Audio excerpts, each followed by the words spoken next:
મિત્રો, તો હવે આજે આપણે ઉદાહરણ નંબર 2.8 ગણવાનું છે.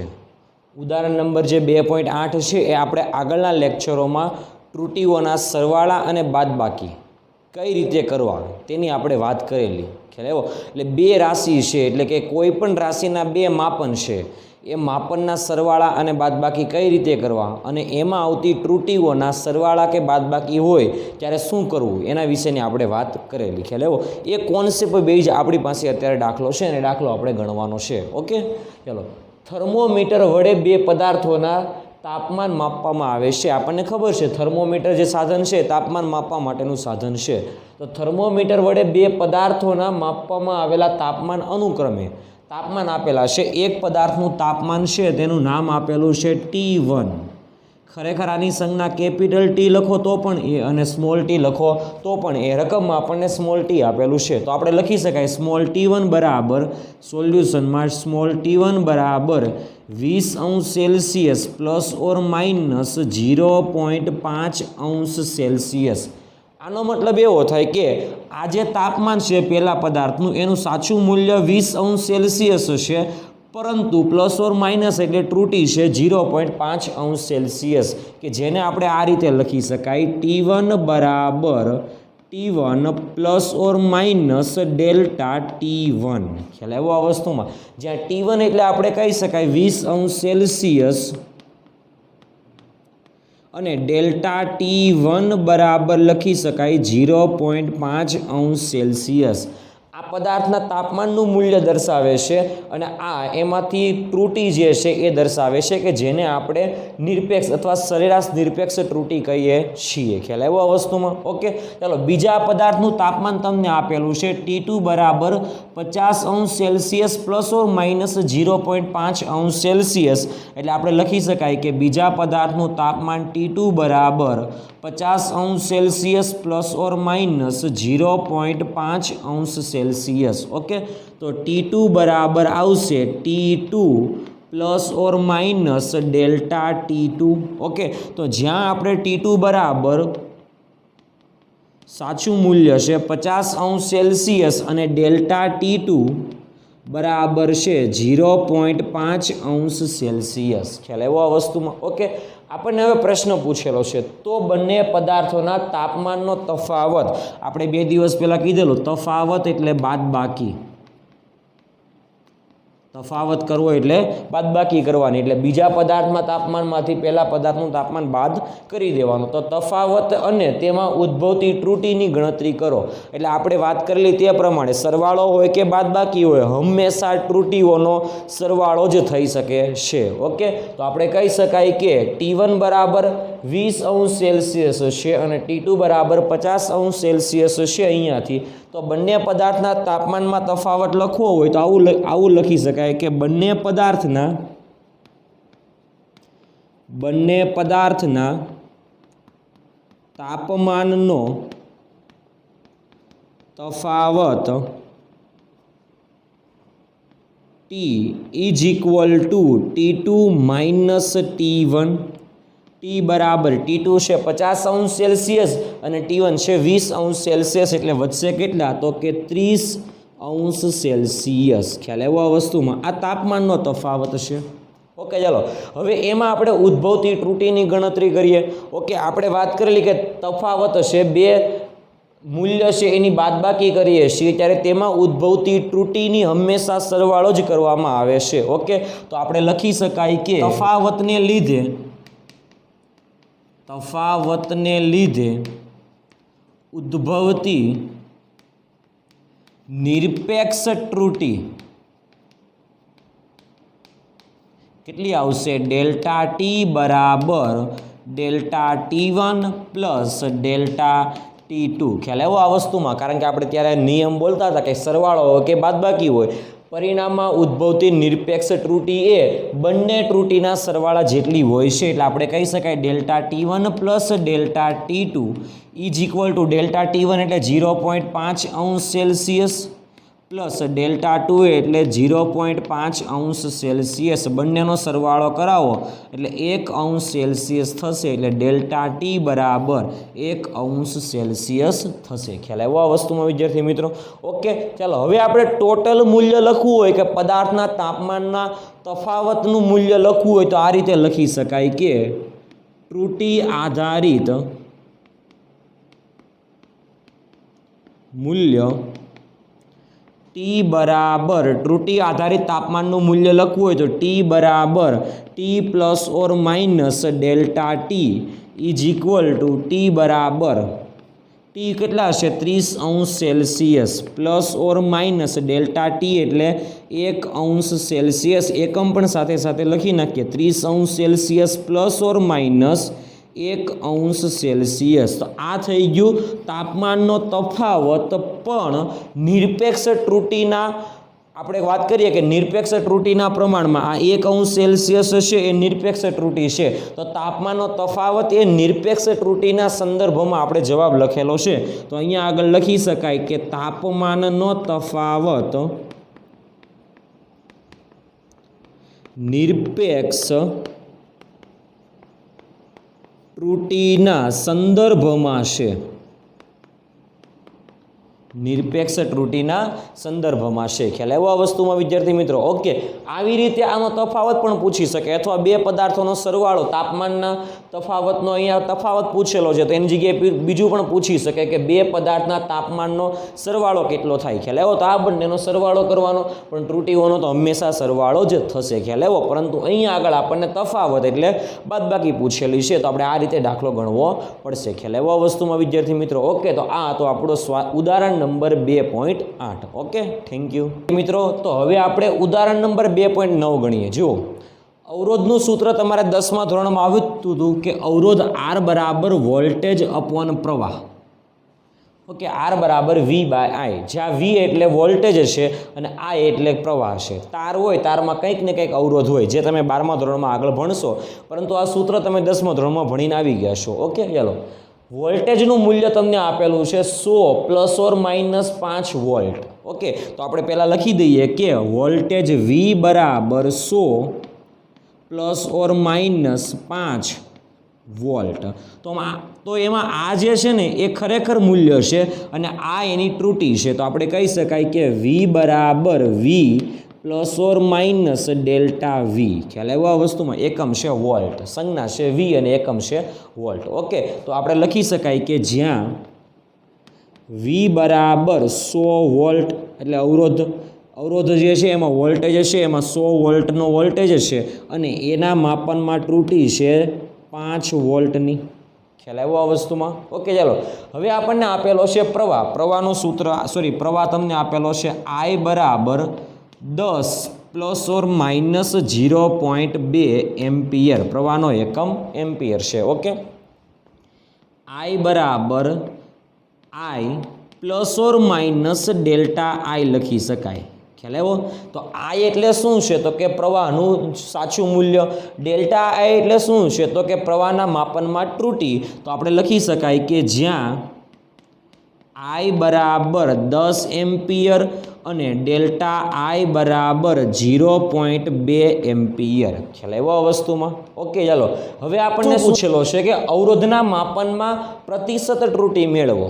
ઓકે, અવરોધ જે છે એ વોલ્ટેજ અને પ્રવાહનો તો ગુણોત્તર છે એટલે કે વોલ્ટેજ અને પ્રવાહના મૂલ્યનો ભાગાકાર થઈ શકે. ઓકે, આપણે આગળના લેક્ચરમાં બે ભૌતિક રાશિના મૂલ્યના ભાગાકાર કે ગુણાકાર કરાવેલું, ત્યારે એમાં સાપેક્ષ અથવા એને બીજું નામ પણ આપી શકાય આંશિક ત્રુટિ. ઓકે, તો સાપેક્ષ અથવા આંશિક ત્રુટિ એ મેળવવી હોય તો આ બંને મૂલ્ય જે છે એ બંને મૂલ્યના સાપેક્ષ અને આંશિક જે બોલો તે, ઓકે, એ બંને સાપેક્ષ અથવા આંશિક ત્રુટિના સરવાળા જેટલી હોય છે. ઓકે, તો આપણને જો આની આંશિક ત્રુટિ અથવા સાપેક્ષ ત્રુટિ જે બોલો તે એ મળી જાય, એને ગુણાકાર 100 કરો તો આપણને પ્રતિશત ત્રુટિ મળશે. ખ્યાલ આવ્યો આ વસ્તુમાં? ઓકે, તો આપણે પહેલાં પ્રથમ કામ કરવાનું કે અવરોધના માપનમાં ઉદ્ભવતી આંશિક ત્રુટિ મેળવી લેવાની. તો આપણે પહેલું સ્ટેપ કરવાનું, અવરોધના માપનમાં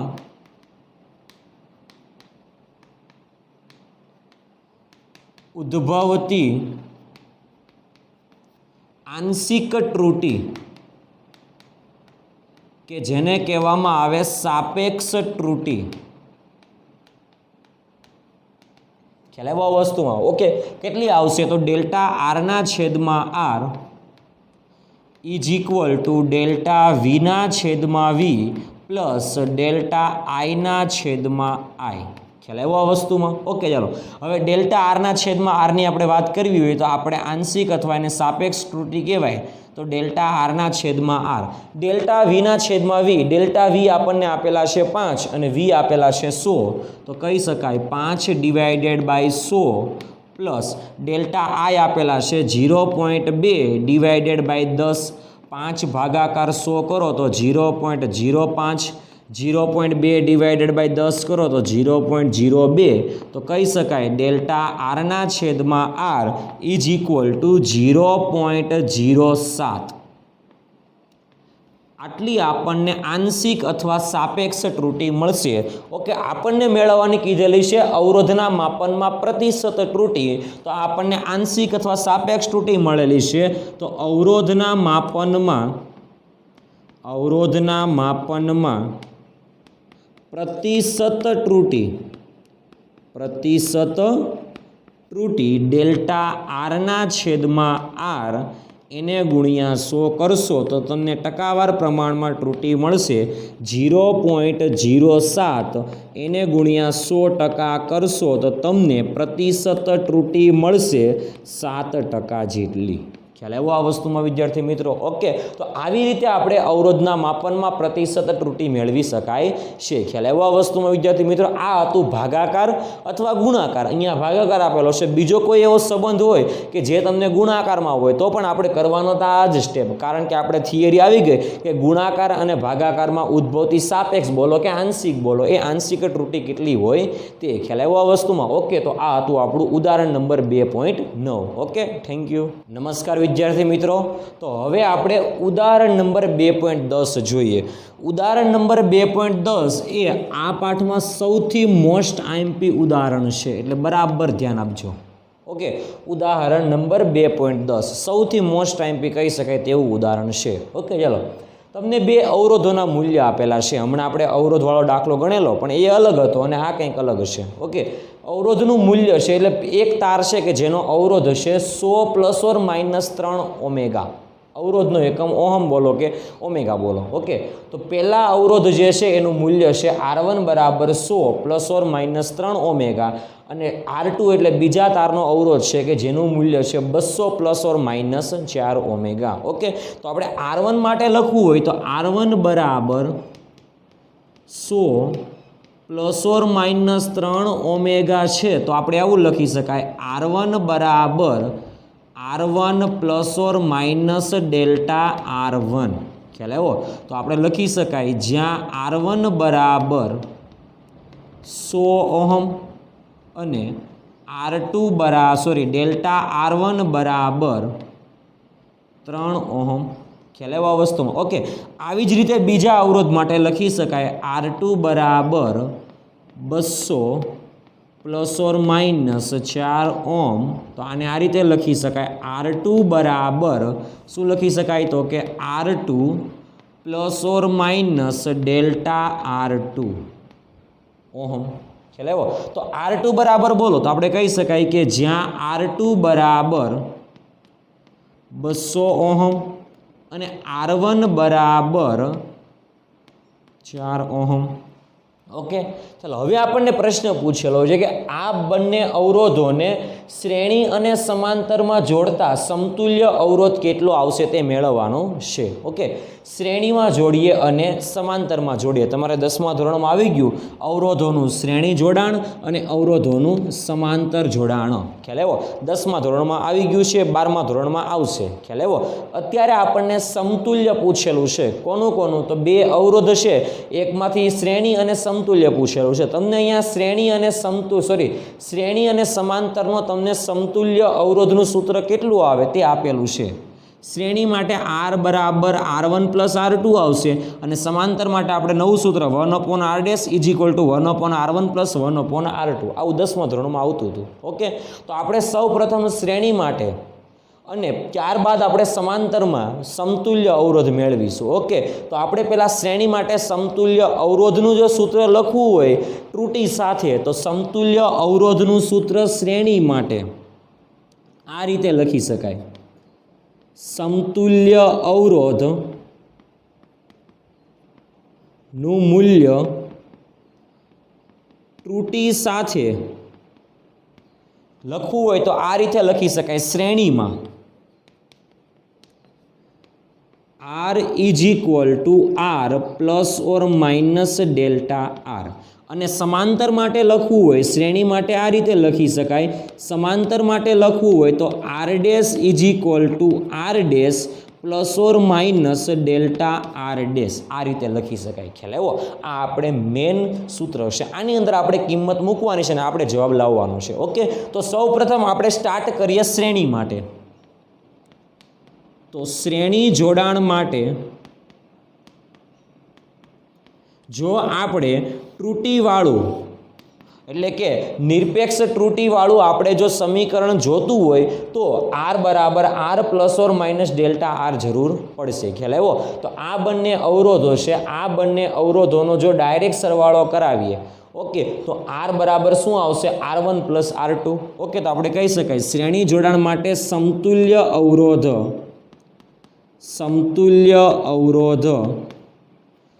R બરાબર R1 પ્લસ R2. R બરાબર R1 કેટલા છે? 100. R2 કેટલા? 200. તો કહી શકાય 100 પ્લસ 200 ઇઝ ઇક્વલ ટુ કેટલા થશે? 300 ઓહમ થશે. ખ્યાલ આવ્યો આ વસ્તુમાં વિદ્યાર્થી મિત્રો? ઓકે, હવે આપણે ડાયરેક્ટ સરવાળો છે શ્રેણીમાં, એટલે કે ડાયરેક્ટ સરવાળો એટલે કે બે ભૌતિક રાશિના મૂલ્ય આપેલા છે, એ મૂલ્યનો જો આપણે સરવાળો કરાવીએ તો એમાં જે ત્રુટિ ઉદ્ભવે એને કહેવામાં આવે નિરપેક્ષ ત્રુટિ. એટલે આપણે કહી શકાય કે સરવાળામાં ઉદ્ભવતી નિરપેક્ષ ત્રુટિ એટલે કે અહીંયા આગળ અવરોધોનો સરવાળો કરાવેલો છે, એટલે આપણે આખું વાક્ય આવું લખી શકાય કે અવરોધોના શ્રેણી જોડાણ માટે, એટલે શ્રેણી જોડાણમાં સમતુલ્ય અવરોધમાં ઉદ્ભવતી નિરપેક્ષ ત્રુટિ, સમતુલ્ય અવરોધમાં ઉદ્ભવતી નિરપેક્ષ ત્રુટિ એટલે કે delta R is equal to delta R1 plus delta R2. તો delta R is equal to delta R1 એટલે કેટલા થશે? ડેલ્ટા R1 આપણને આપેલા છે 3 અને ડેલ્ટા R2 આપેલા છે આપણને 4. જો અહીંયા લખેલું છે. ઓકે, તો આપણે કહી શકાય ડેલ્ટા R1 બરાબર 3, ડેલ્ટા R2 બરાબર 4. તો બોલો કેટલા આવશે? 7 ઓહમ ડેલ્ટા R થશે. ઓકે, ચાલો આ શ્રેણી માટેની વાત થઈ ગઈ. તો શ્રેણી માટે જો આપણે સમતુલ્ય અવરોધનું મૂલ્ય નિરપેક્ષ ત્રુટિના સંદર્ભમાં લખવું હોય તો આ રીતે લખી શકાય. આ આપણો જવાબ હશે, કારણ કે આપણને જવાબ માગેલો છે કે અવરોધોના શ્રેણી અને અવરોધોના સમાંતર જોડાણમાં સમતુલ્ય અવરોધનું મૂલ્ય લખવાનું છે. મૂલ્ય હોય તો એમાં મૂલ્ય પણ હોવું જોઈએ અને ત્રુટિ પણ હોવી જોઈએ. ખ્યાલ આવ્યો? કારણ કે અહીંયા આગળ જે આપણને બે અવરોધ આપેલા છે એ ત્રુટિવાળા મૂલ્ય છે. ઓકે, તો આપણે લખી શકાય શ્રેણી જોડાણના સમતુલ્ય અવરોધનું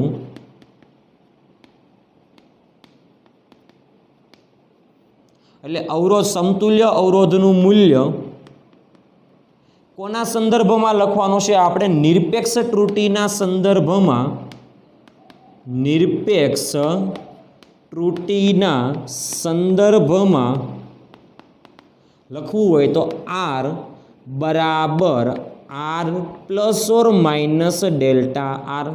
તો R બરાબર R આપણને આપેલા છે કેટલા છે? 300 plus or minus delta R છે 7 ઓહમ. તો આ આપણો જવાબ આવશે, પરંતુ ખાલી હજુ શ્રેણી માટે આવેલો છે. ખ્યાલ એવો આ વસ્તુમાં વિદ્યાર્થી મિત્રો. ઓકે, આવી જ રીતે આપણે સમાંતરની પણ વાત કરવી પડશે. જે રીતે આપણે શ્રેણીની વાત કરી એવી જ રીતે આપણે સેમ આના જેવી જ વાત આપણે સમાંતરમાં કરવી પડશે. ઓકે, તો પહેલાં આપણે શ્રેણીનો જવાબ જોઈ લઈએ કે શ્રેણી માટે જે છે એ જવાબ આપણને મળશે 300 પ્લસ ઓર માઇનસ 7 ઓહમ આપણને સમતુલ્ય અવરોધનું મૂલ્ય મળશે. ખ્યાલ એવા વસ્તુમાં. ઓકે, તો આપણે આવું ને આવું સમાંતરમાં પણ કરવું પડશે. ઓકે, તો હવે આપણે સમાંતર માટેની વાત કરીએ કે સમાંતરમાં જો આપણે સમતુલ્ય અવરોધનું મૂલ્ય ત્રુટિ સ્વરૂપે લખવું હોય તો અહીંયા આગળ આપણે પહેલાં લખ્યું કે તમારી પાસે R dash is equal to R dash plus or minus delta R dash હોવા જોઈએ. ઓકે, ચાલો, તો આપણે આર ડેશ મેળવવા હોય તો સમાંતરમાં સમતુલ્ય અવરોધનું સૂત્ર તમારે 10મા ધોરણમાં હતું 1/r' is equal two 1/r1 plus 1/r2. આનો આપણે ક્રોસ ગુણાકાર કરાવીએ એટલે સૂત્ર બનશે r2 પ્લસ r1 છેદમાં બંનેનો ગુણાકાર r1 r2 is equal two 1/r'. એમાંથી આર ડેશને સૂત્રનો કરતા બનાવીએ એટલે આને આખું ઉલટાઈ દઈએ એટલે આર ડેશને સૂત્રનો કરતા બનાવી દઈએ તો R dash is equal to સૂત્ર બનશે r1 r2 upon r1 plus r2. ખ્યાલ આવ્યો આ વસ્તુમાં. ઓકે, ચાલો, આર ડેશ બરાબર r1 r2. r1 આપણને આપેલા છે કેટલા છે 100, r2 આપણને આપેલા છે 200, તો 100 ગુણ્યા 200 ડિવાઇડેડ બાય 100 પ્લસ 200 એટલે 300 થશે.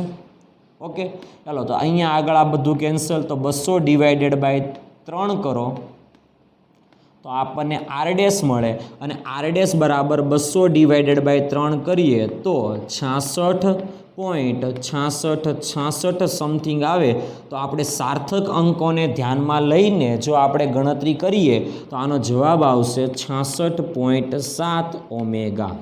ખ્યાલ એવો આ વસ્તુમાં. ઓકે, ચાલો, આપણને આર ડેશ મળી ગયા. હવે આપણે ઘટે શું ખાલી ડેલ્ટા આર ડેશ.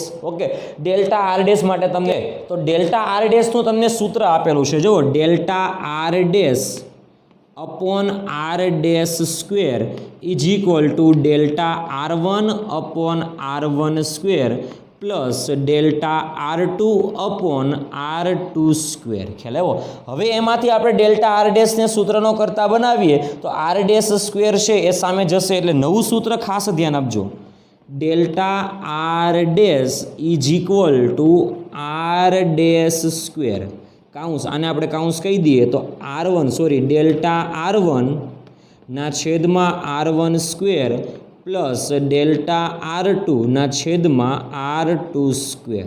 ઓકે, ચાલો, આપણે આર ડેશ સ્ક્વેરને અંદર પણ ગુણાકાર કરવો પડશે એટલે આપણે આને અંદર ગુણાકાર કરીએ એટલે શું આવશે તો કે ડેલ્ટા આર ડેશ, નવું સ્ટેપ મળશે delta R dash is equal to R dash square cross delta r1 ના છેદમાં r1 સ્ક્વેર. કારણ કે આનો ગુણાકાર અંદર કરો તો આની સાથે પણ ગુણાશે અને આની સાથે પણ ગુણાશે. ઓકે, એકવાર આની સાથે ગુણાકાર કરી દીધો, હવે આનો ગુણાકાર કરીએ એટલે નવું સ્ટેપ મળે plus R dash square cross delta r2 ના છેદમાં r2 સ્ક્વેર. ઓકે, ચાલો, હવે ડેલ્ટા r1 આપણને આપેલા છે, r1 સ્ક્વેર આપેલા છે, આર ડેશ સ્ક્વેર આપણે અહીં આગળ મળી ગયા છે. જો આર ડેશ જે છે એનો સ્ક્વેર કરશો એટલે આપણને મળશે.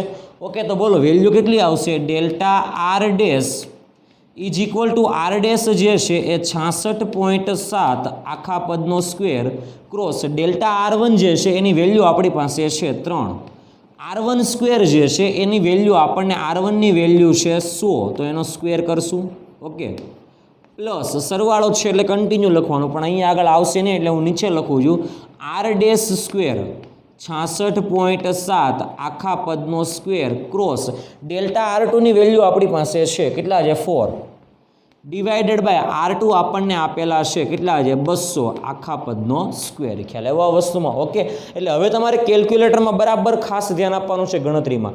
66.7 આખા પદનો વર્ગ એને ગુણ્યા 3 ડિવાઇડેડ બાય 100નો પહેલાં વર્ગ કરી લેવાનો, એનો જે જવાબ આવે આ બંનેનો ગુણોત્તર લેવાનો છે. ઓકે, સેમ એવી રીતે પણ અહીંયા આગળ કરવાનું છે. ઓકે, ગણતરી તમારે કરવાની છે. એટલે કઈ રીતે કરવાની છે?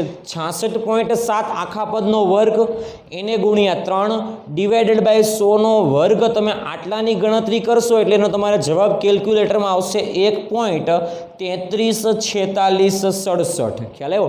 એવી જ રીતે તમારે આ બીજા સ્ટેપનો કરવાનો છે. એનો જવાબ આવશે 0.444889. ઓકે, આ બંનેનો જો તમે સરવાળો કરશો તો આ બંનેનો સરવાળો તમને મળશે 1.7795. સાર્થક અંકોને ધ્યાનમાં લઈને આપણે આનો જવાબ લખી શકાય 1.8 ઓહમ. ખ્યાલ આવ્યો આ વસ્તુમાં? ઓકે, ચાલો હવે આપણને R' પણ મળી ગયા, ડેલ્ટા R' પણ મળી ગયા. એટલે સમાંતરમાં જે આપણને સમતુલ્ય અવરોધ મળ્યો એ અવરોધનું મૂલ્ય આપણે લખવું હોય તો આ રીતે લખી શકાય કે સમાંતર જોડાણમાં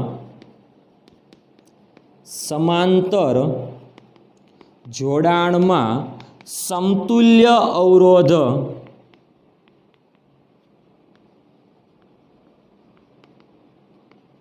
નું મૂલ્ય લખવું હોય તો આ રીતે લખી શકાય R' is equal two R' plus or minus delta R'. R' આપણને આપેલા છે કેટલા છે 66.7 પ્લસ ઓર માઇનસ 1.8 ઓમેગા. ખ્યાલ આવ્યો આ વસ્તુમાં વિદ્યાર્થી મિત્રો? ઓકે, તો આ હતું આપણું સમાંતરમાં સમતુલ્ય અવરોધનું મૂલ્ય ત્રુટી સ્વરૂપે છે. ખ્યાલ આવ્યો આ વસ્તુમાં વિદ્યાર્થી મિત્રો? ઓકે, તો આ રીતે આપણે શ્રેણી અને સમાંતર માટે સમતુલ્ય અવરોધનું મૂલ્ય ત્રુટી સાથે લખી શકાય છે. એટલે ખાસ યાદ રાખજો, શ્રેણીમાં તો આપણને ઇઝી હતું કારણ કે ગણતરી એટલી બધી નહીં હતી, પણ સમાંતરમાં જો આપણે લખવું હોય તો આ બંને ગણતરી ખાસ અગત્યની છે. ઓકે, એટલા માટે આ દાખલો સૌથી IMP દાખલો છે. ઓકે, એટલે બરાબર દાખલો ગણજો અને ખાસ કરીને આ જે ગણતરી છે ને એ ગણતરી સૌથી મોસ્ટ IMP ગણતરી છે. ઓકે, તો આ તો આપણો ઉદાહરણ નંબર 2.10. ઓકે, તો હવે આપણે ઉદાહરણ નંબર 2.11 જોઈએ. ઉદાહરણ નંબર 2.11માં તમને એક કિંમત આપેલી છે કે z બરાબર a⁴, એટલે એની ઘાત આપેલી છે b⁴, એટલે bની 1/3 જેટલી ઘાત છે, અપોન c⁴ કંઈ નથી એટલે 1 છે, ઇન્ટુ d⁵/2. ઓકે, એટલે dની 3/2 ઘાત છે. આપણને પ્રશ્ન પૂછેલો છે કે ઝેડના માપનમાં ઉદ્ભવતી સાપેક્ષ ત્રુટી મેળવો. આપણે ઘાતવાળા પદોમાં સાપેક્ષ ત્રુટી મેળવેલી હતી. ઓકે, તો ઘાતવાળા પદ છે, ગુણાકાર છે અને ભાગાકાર છે, બધું ભેગું છે. મતલબમાં ઘાતવાળા પદમાં જો આપણે ત્રુટી મેળવવી હોય ત્યારે આપણે કીધેલું કે તમારી પાસે જેટલી ઘાત હશે બધી ઘાત આગળ લઈ લેવાની અને એમાં તમારે સાપેક્ષ ત્રુટી મેળવી લેવાની. ઓકે, તો આપણે ઘાતવાળા પદમાં સાપેક્ષ ત્રુટી મેળવવી હોય એટલે કે ઝેડના માપનમાં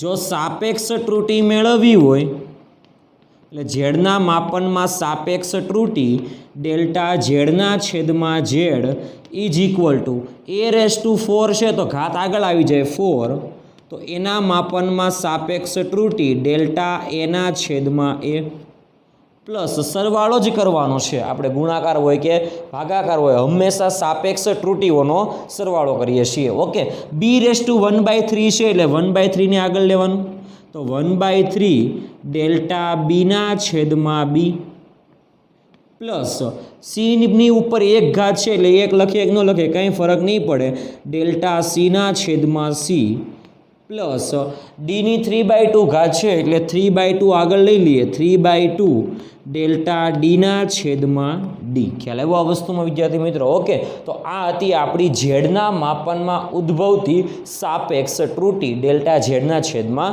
ઝેડ, એટલે કે ઇન્સર્ટ ઘાતવાળા પદમાં ત્રુટીઓ છે. ઓકે, સાવ ઇઝી દાખલો છે. Okay, thank you. ઓકે વિદ્યાર્થી મિત્રો, તો હવે આપણે ઉદાહરણ નંબર 2.12 જોઈએ. ઉદાહરણ નંબર 2.12 પણ મોસ્ટ IMP દાખલો છે. આ ઉદાહરણ નંબર 2.12. ઓકે, ચાલો સાદા લોલકના દોલનનો આવર્તકાળ, આપણે સાદું લોલક આવશે આગળ બધે, ઓકે, આગળના પાઠોમાં સાદા લોલકના દોલનનો આવર્તકાળ એટલે સાદું લોલક દોલન કરે છે તો એ દોલન જે કે છે એ દોલનનો આવર્તકાળ આપણને આ સૂત્ર પ્રમાણે આપી શકાય છે, ટી બરાબર 2π√L/g, ઓકે, જે ટી એટલે આવર્તકાળ એટલે સમય, એલ એટલે દોરીની લંબાઈ અને જી એટલે ગુરુત્વ પ્રવેગ, ઓકે, 2π એટલે કે આ કિંમત છે, ઓકે. ચાલો હવે ખાસ ધ્યાન આપજો, 1 મિલીમીટર ચોકસાઈ સાથેલા માપેલ એટલે 1 મિલીમીટર ચોકસાઈ સાથે માપેલ લંબાઈ જે છે એ 20 સેન્ટીમીટર મળેલ છે, એટલે લોલકની લંબાઈ 20 સેન્ટીમીટર આપેલી છે. એટલે આપણે સોલ્યુશનમાં જો લખવું હોય તો લોલકની લંબાઈ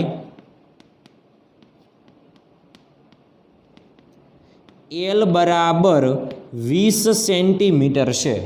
ખ્યાલ આવ્યો આ વસ્તુમાં? ઓકે, ચાલો એને તમે 1 મિલીમીટર ચોકસાઈ સાથે માપેલું છે એટલે થોડી ઘણી ત્રુટી હશે ને માપનમાં, તો 1 મિલીમીટર જેટલી હશે એવું કહી શકાય. ઓકે, તો આપણે કહી શકાય કે લંબાઈના માપનમાં ત્રુટી એટલે લંબાઈના માપનમાં ત્રુટી કે જેને ડેલ્ટા એલ કહીએ તો બોલો કેટલી આવશે? 1 મિલીમીટર. 1 મિલીમીટરને 0.1 સેન્ટીમીટર વડે પણ લખી શકાય છે. એટલે એલ આપણને મળ્યા 20 સેન્ટીમીટર, ડેલ્ટા એલ મળ્યા 0.1 સેન્ટીમીટર. ઓકે, ચાલો આગળ વાત કરીએ.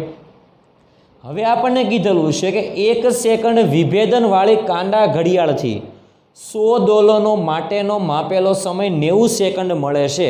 એટલે કે 100 દોલનોનો સમય માપ્યો, ઓકે, તો એ મળ્યો આપણને 90 સેકન્ડ. ઓકે, એટલે સમય મળ્યો, સમયનું માપન કર્યું તો 90 સેકન્ડ મળી. એટલે આપણે કહી શકાય કે સાદા આવર્તકાળ મતલબમાં સાદા લોલકમાં જે દોલનો થાય છે એ દોલનોનો આવર્તકાળ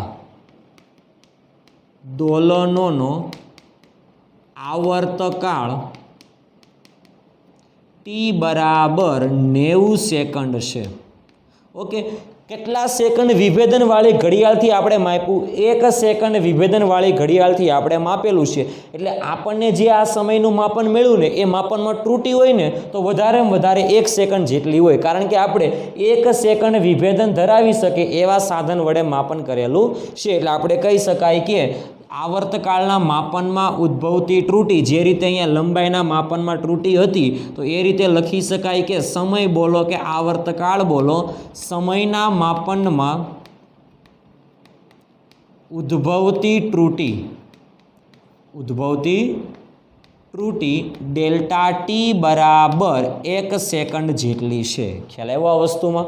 ઓકે, ચાલો તો હવે આપણને પૂછેલું છે કે જી, સ્મોલ જી એટલે ગુરુત્વ પ્રવેગ કે ગુરુત્વ પ્રવેગના માપનમાં ઉદ્ભવતી પ્રતિશત ત્રુટી કેટલી છે એ મેળવવાનું છે.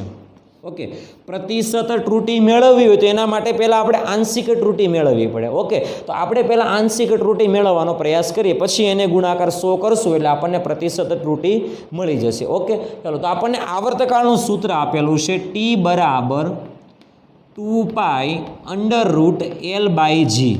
ઓકે, આ સમીકરણમાં બંને બાજુ વર્ગ કરીએ એટલે સમીકરણ બને t² = 4π² √L/g નો વર્ગ કરીએ તો વધશે ખાલી L/g. જીને સૂત્રનો કરતા બનાવીએ તો જી બરાબર સૂત્ર બને 4π²L/t². ઓકે, તો જીના માપનમાં જો ત્રુટી જોતી હોય તો આપણે પહેલાં જીના માપનમાં સાપેક્ષ ત્રુટી મેળવવી પડશે અથવા આંશિક ત્રુટી મેળવવી પડશે. તો જીના માપનમાં આંશિક ત્રુટી આવશે ડેલ્ટા જીના છેદમાં જી. 4π² તો કંઈ ત્રુટી હશે જ નહીં કારણ કે વેલ્યુ છે.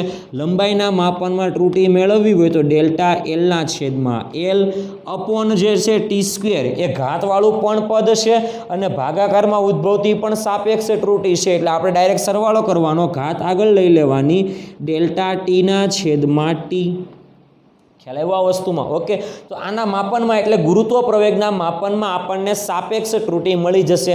ડેલ્ટા એલના છેદમાં એલ, ડેલ્ટા એલ આપેલા છે 0.1 અને એલ આપેલા છે આપણને 20. તો આપણે કિંમત ખાલી મૂકવાની છે કે ડેલ્ટા જીના છેદમાં જી બરાબર ડેલ્ટા જીના છેદમાં જી બરાબર ડેલ્ટા એલના છેદમાં એલ એટલે 0.1 ના છેદમાં 20 પ્લસ 2 ગુણ્યા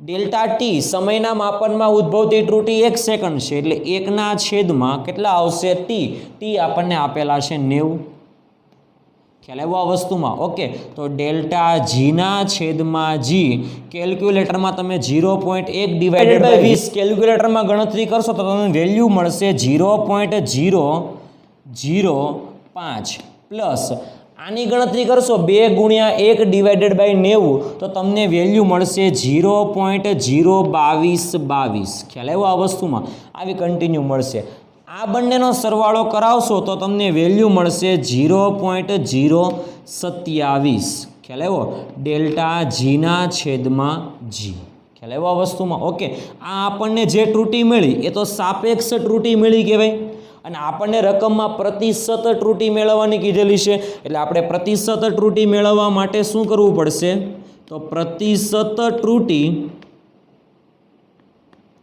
ઇઝ ઇક્વલ ટુ સાપેક્ષ ત્રુટિ એને ગુણ્યા 100% કરી દેવાના ઓકે તો 0.027 ગુણ્યા 100% કરશો એટલે તમને જવાબ મળશે 2.7% નિયરલી ઇક્વલ ટુ ટેક્સ્ટ બુકની ભાષામાં નિયરલી ઇક્વલ ટુ આને 3% પણ લખી શકાય છે એટલે આપણે એવું કહી શકાય કે જીના માપનમાં પ્રતિશત ત્રુટિ આપણને 3% જેટલી મળે છે ખ્યાલ આવ્યો આ વસ્તુમાં વિદ્યાર્થી મિત્રો ઓકે તો આ હતો ઉદાહરણ નંબર 2.12 નંબરનો દાખલો કે જે સૌથી મોસ્ટ આઈએમપી દાખલો છે એટલે બરાબર દાખલાનો કોન્સેપ્ટ સમજવાનો છે કે શું આપેલું છે અને શું મેળવવાનું છે તે ઓકે બાકી તો બધી ગણતરી જે ગણતરી છે બધી ગણતરી તો સાવ ઇઝી છે ખ્યાલ આવ્યો આ વસ્તુમાં ઓકે તો આ હતું આપણું ઉદાહરણ number 2.12 okay thank you okay વિદ્યાર્થી મિત્રો તો હવે તમને ઉદાહરણ નંબર 2.13 આપેલું છે ઉદાહરણ નંબર 2.13 માં શું કીધેલું છે કોઈ ઘનની બધી જ બાજુનું મૂલ્ય 7.203 મીટર આપેલું છે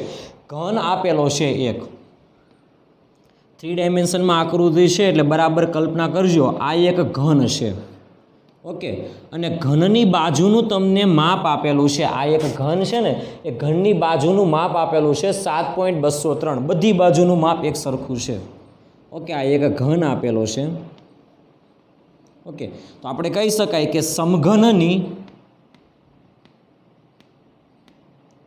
બધી જ બાજુનું માપ એક સમાન છે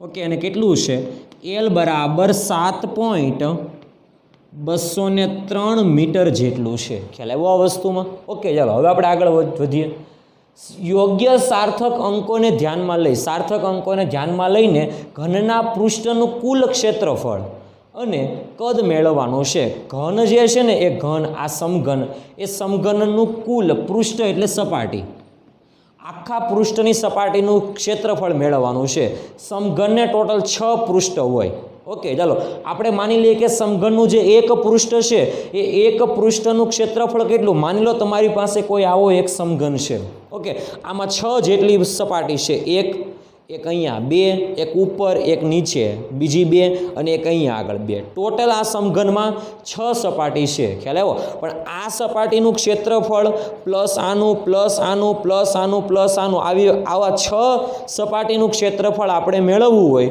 તો આપણને સમઘનની સપાટીનું કુલ ક્ષેત્રફળ મળશે ખ્યાલ આવ્યો તો એક સપાટીનું ક્ષેત્રફળ કેટલું આ સપાટીનું ક્ષેત્રફળ આપણે મેળવવું હોય તો લંબાઈ ગુણ્યા પહોળાઈ સ્વરૂપે મળશે પરંતુ સમઘન છે અહીંયા એટલે બધી બાજુના માપ એક સરખા છે ખ્યાલ આવ્યો આ વસ્તુમાં ઓકે તો આપણે વાત કરી શકાય કે સમઘનને કુલ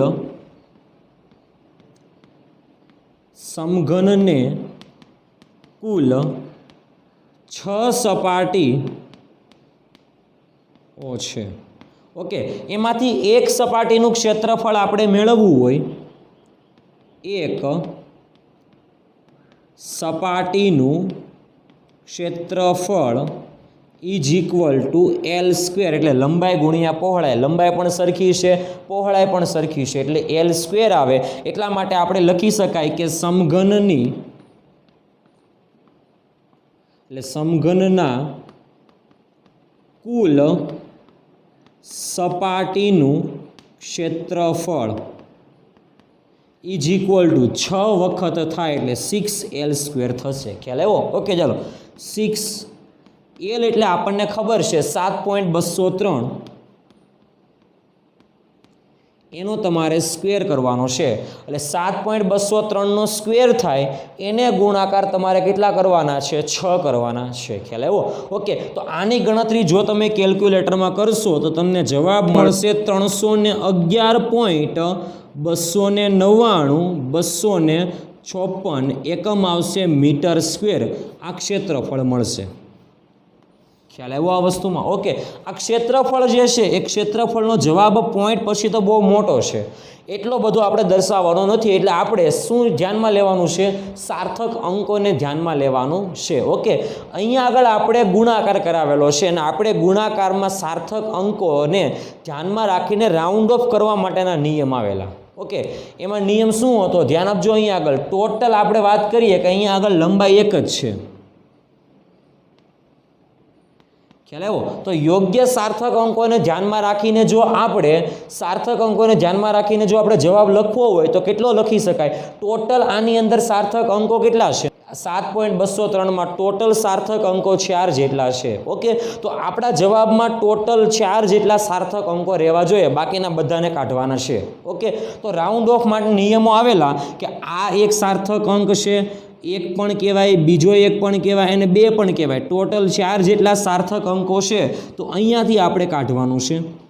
ઓકે, તો 9ને કાઢવો છે તો 9 જે છે એ 5 કરતાં મોટો છે. એટલે આપણે રાઉન્ડ ઓફ કરવાના નિયમો આવેલા કે જે સંખ્યા આપણે કાઢીએ છીએ તે 5 કરતાં જો મોટી હોય તો આગળની સંખ્યામાં આપણે 1 ઉમેરવો પડશે. એટલે કે ગુણાકારના નિયમોમાં સાર્થક અંકોનો નિયમને ધ્યાનમાં રાખીને આપણો જવાબ આવશે 2ની જગ્યાએ આપણે 3 લખી દેવાના. એટલે આપણો ફાઇનલ જવાબ થશે 311.3. તો આપણો જવાબ આવશે સાર્થક અંકોને ધ્યાનમાં રાખીને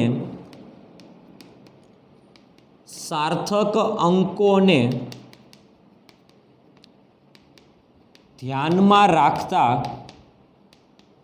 ક્ષેત્રફળ મળશે એ બરાબર 311.3 મીટર સ્ક્વેર. ખ્યાલ આવ્યો આ વસ્તુમાં વિદ્યાર્થી મિત્રો? ઓકે, તો આ આપણને મળે સમઘનની કુલ સપાટીનું ક્ષેત્રફળ. ઓકે, ચાલો હવે આપણને બીજી વસ્તુ મેળવવાની કીધેલી છે કદ. સમઘનનું કદ મેળવવું હોય તો આપણી પાસે સામાન્ય સૂત્ર છે L3, લંબાઈ ગુણ્યા પહોળાઈ ગુણ્યા ઊંચાઈ. એટલે આપણે કહી શકાય સમઘનનું કદ V બરાબર લંબાઈ ગુણ્યા પહોળાઈ પણ એટલી જ, ઊંચાઈ પણ એટલી, એટલે V બરાબર આવશે L3. ઓકે, V બરાબર લંબાઈ ગુણ્યા પહોળાઈ ગુણ્યા ઊંચાઈ એટલે 7.203નો ઘન કરશો. ઓકે, તો આની ગણતરી તમે કેલ્ક્યુલેટરમાં કરશો. 7.203નો ઘન કરવામાં આવે તો આનો જવાબ કેટલો આવશે? ગણતરી કરતાં તમને જવાબ મળશે 373.714 ઓકે, એકમ આવશે મીટર ક્યુબ, કારણ કે ઘન છે એટલે મીટરનો ઘન, મીટરની 3 ઘાત કે મીટર ક્યુબ કહેવાય. ઓકે, આટલો મોટો જવાબ પણ ન લખી શકાય. યોગ્ય સાર્થક અંકોને ધ્યાનમાં રાખવા પડે. ટોટલ કેટલા સાર્થક અંકો છે? 1, 2, 3 અને 4. એટલે જવાબમાં કુલ 4 જેટલા સાર્થક અંકો રહેવા જોઈએ. તો આપણો જવાબ આવશે V બરાબર 1, 2, 3 અને 4. એટલે અહીંયાથી આપણે કાઢવાના છે. ઓકે, જે કાઢીએ છીએ એ સંખ્યા 1 હશે કે જે 5 કરતાં નાની છે. એટલે આપણે આગળની કિંમતમાં કોઈ ઉમેરો કરવાનો નથી. એટલે આપણો જવાબ આવશે 373.7 મીટર ક્યુબ. આ આપણું કદ થશે. એટલે સમઘનનું કદ થશે 373.7 મીટર ક્યુબ જેટલું કદ થશે. ખ્યાલ આવ્યો આ વસ્તુમાં વિદ્યાર્થી મિત્રો? ઓકે, આ જે દાખલો છે એ સાર્થક અંકોને ધ્યાનમાં રાખીને દાખલો છે. એટલે આ દાખલો પણ બરાબર તૈયાર કરવાનો છે. ઓકે, તો આ તો આપણો ઉદાહરણ number 2.13. Okay, thank you. Okay વિદ્યાર્થી મિત્રો, તો હવે આપણે ઉદાહરણ નંબર 2.14 જોઈએ. તમને રકમમાં આપેલી છે કે 5.74 ગ્રામનો એક પદાર્થ, એટલે પદાર્થનું દળ તમને આપેલું છે.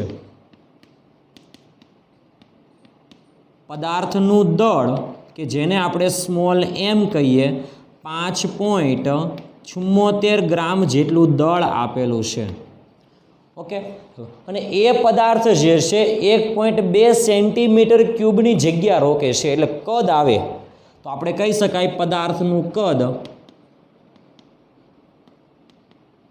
V બરાબર 1.2 સેન્ટીમીટર ક્યુબ. બંને એકમો નાના છે એટલે ગ્રામ પર સેન્ટીમીટર ક્યુબ. ઓકે, ચાલો તો પદાર્થની ઘનતા મેળવવાની છે યોગ્ય સાર્થક અંકોને ધ્યાનમાં રાખીને. ઓકે, તો આપણે પદાર્થની ઘનતાનું સૂત્ર મેળવવું હોય તો ઘનતા બરાબર સૂત્ર આપણી પાસે દળ ભાગ્યા કદ. તો ઘનતા બરાબર દળ આપણને આપેલું છે 5.74 ના છેદમાં કદ આપણને આપેલું છે 1.2. ઓકે, તો 5.74 ભાગ્યા 1.2 જો આપણે કરીએ તો આપણને ઘનતા મળશે 4.7833. આવું 33 આવ્યા જ કરશે. ખ્યાલ આવ્યો? એકમ આવશે ગ્રામ પર સેન્ટીમીટર ક્યુબ. ઓકે, તો આ ઘનતા જે મળીને એ બહુ મોટી છે. જો જવાબ જે છે ને એ બહુ મોટો છે. ઓકે, તો યોગ્ય સાર્થક અંકોને ધ્યાનમાં રાખીને જો આપણે જવાબ લખવો હોય તો અહીંયા આગળ આપણે બે મૂલ્યનો ભાગાકાર કર્યો. એટલે આપણે ભાગાકારમાં જે સાર્થક અંકોને ધ્યાનમાં રાખીને જે આપણે ગણતરી કરતા હતા, એટલે સાર્થક અંકોના જે નિયમો જોતા હતા રાઉન્ડ ઓફના, એ નિયમનો આપણે અહીંયા ઉપયોગ કરવાનો. ઓકે, તો તમને દળ આપેલું છે કે જેમાં સાર્થક અંકો 3 છે, કદ આપેલું છે કે જેમાં સાર્થક અંકો ટોટલ 2 છે. ઓકે, તો સૌથી લઘુત્તમ સાર્થક અંકો કેટલા છે? 2. તો જવાબમાં કુલ 2 સાર્થક અંકો લેવા જોઈએ, બાકીના કાઢી નાખવાના. તો આ પહેલા 2 સાર્થક અંકો રહેવા જોઈએ, આને આપણે કાઢી નાખવાના. ખ્યાલ આવ્યો આ વસ્તુમાં? ઓકે, તો કાઢવાના કોને છે? 8ને. જેને કાઢીએ છીએ એ 5 કરતાં મોટો છે, તો આપણે નિયમ પ્રમાણે આગળની સંખ્યામાં 1 ઉમેરવા પડશે. તો યોગ્ય સાર્થક અંકોને ધ્યાનમાં લઈને જો આપણે કિંમત લખીએ તો 8 જે છે એ 5 કરતાં મોટા હોવાથી 7માં 1 ઉમેરીએ તો આપણો જવાબ આવશે 4.8. ઓકે, તો આપણે જવાબ લખી શકાય કે યોગ્ય સાર્થક અંકોને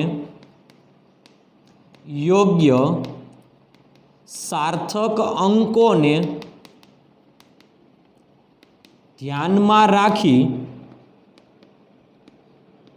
ઘનતા રો બરાબર જવાબ આવશે 4.8 ગ્રામ પર સેન્ટીમીટર ક્યુબ. ખ્યાલ આવ્યો આ વસ્તુમાં? ઓકે, તો યોગ્ય સાર્થક અંકોને ધ્યાનમાં રાખીને આપણે જવાબ લખેલો છે. ઓકે, તો આ પણ દાખલો સાર્થક અંકો માટે રાઉન્ડ ઓફ કરવાના જે નિયમો હતા એ નિયમો આધારિત દાખલો છે. તો આ દાખલો હતો ઉદાહરણ નંબર 2.14. Okay, thank you.